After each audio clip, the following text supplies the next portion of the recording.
एक समय की बात है। एक सुंदर और शांत झील के किनारे एक छोटा सा गांव बसा हुआ था। इस गांव में एक मेहनती मछुआरा रहता था, जिसका नाम था गोपाल। गोपाल हर सुबह अपनी नाव लेकर झील में मछली पकड़ने चला जाता था। वह बहुत ईमानदार और दयालु इंसान था और जितनी मछलियां उसे चाहिए होती उतनी ही पकड़ता था। एक दिन की बात है, गोपाल हमेशा की तरह झील में गया। उसने अपना जाल झील में डाला और इंतजार करने लगा। थोड़ी देर बाद जब उसने जाल खींचा तो उसमें एक बहुत ही चमचमाती और सुनहरी मछली फंसी थी।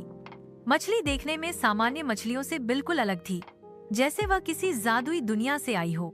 जैसे ही गोपाल ने उसे जाल से बाहर निकाला, मछली बोल उठी, हे गोपाल, कृपया मुझे वापस झील में छोड़ दो। मैं एक जादुई मछली हूँ।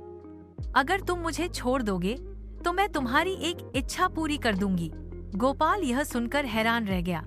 उसने कभी किसी मछली को बोलते नहीं सुना था, लेकिन वह लालची नहीं था। उसने मुस्कुराकर कहा, मुझे किसी इनाम की जरूरत नहीं है, मुझे बस यह खुशी है कि मैं किसी की मदद कर पाया।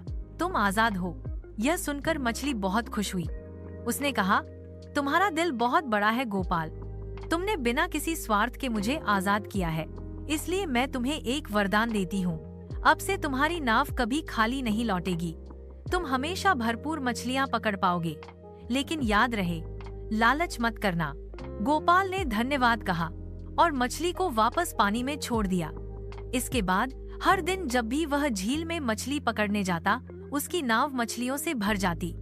उसके घर का खर्च आसानी से चलने लगा और वह बाकी मछलियाँ गांव के गरीबों में बांट देता। धीरे धीरे गांव में उसकी अच्छाई की चर्चा होने लगी। लोग उससे प्रेरणा लेने लगे। पर एक दिन गांव के एक और मछुआरे ने यह सब देखा और जलन से भर गया।